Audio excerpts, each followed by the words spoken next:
And welcome to Local Edition on Time Warner Cable. I'm Steve Swatt with the Sacramento Report.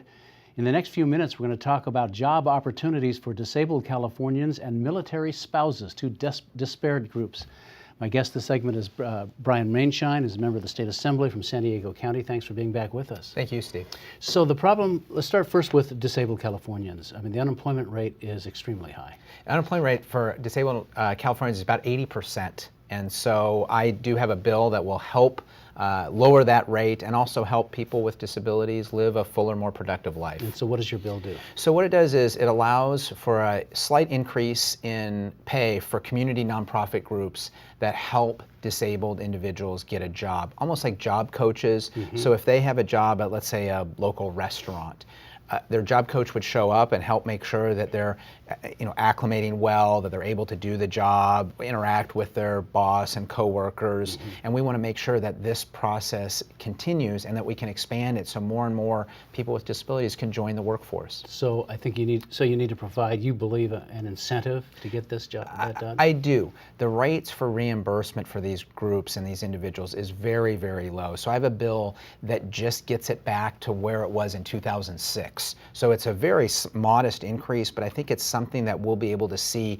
an expansion of the groups and the individuals that are then able to provide these services. That's one of several efforts in the legislature this year to sort of backfill some of the funding that we've lost for various programs over the last several years during the rough budget years. That's true. And I think you've seen, there is an improving economic climate. I certainly don't think we're out of the woods yet, and I think California faces a lot of challenges, and I think people are going to have to show restraint. But I think for certain areas that provide a payoff, in other words, something like this, the program that I'm proposing, would allow more people to join the workforce and therefore become taxpayers themselves. Right. Let me segue to the other bill we mentioned at the very beginning, and that's for to help military spouses. I think a lot of people just don't realize that military spouses, because the nature of their life is transient and they sort of move around, they have some tough times getting some jobs. They do. There's two main issues with military spouses. One is that their unemployment rate is also very high because their spouse gets transferred to California, for example. They come here and let's say, for example, they cut hair in Florida or North Carolina, wherever they're being transferred from. They come to California, and because they don't have a California license, they can't cut hair. So I proposed a bill, and I believe it's going to pass in the next week, as we've seen nothing but support for it, that would allow California to issue a provisional license. So if they're licensed in another state, that license is good here for 18 months.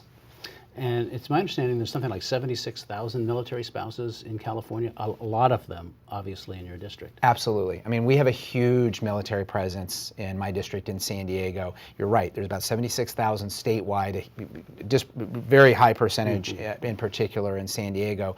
We want to make sure they're able to work. And the other thing too is we want to make sure they're able to come to California with their spouse. I mean, there's some of these families where because the spouse can't work, they'll stay in Florida or North Carolina or wherever they are. We want to keep those families together, and I think it's especially important because they are military. So you're talking about cutting hair, anything that needs a license, like teaching, for example? Except for teaching. Except for teaching. But anything else that needs a license, that license is good. And right, wrong, or indifferent, almost every profession is licensed. And so for something, particularly, and I kind of use the haircutting as an example, for something that's not particularly technical in nature, certainly if you're licensed in another state, that seems to be sufficient to come here and earn a living doing that as well. All right. Well, we're out of time, but Assemblyman Maienschein, thanks for coming by and talking about these two bills, and good luck with the progress as you move forward. Thank you. And thanks to our viewers also for watching Local Edition on Time Warner Cable. A reminder, you can see all of our interviews on My Government On Demand, also on YouTube. I'm Steve Swatt. Have a great day.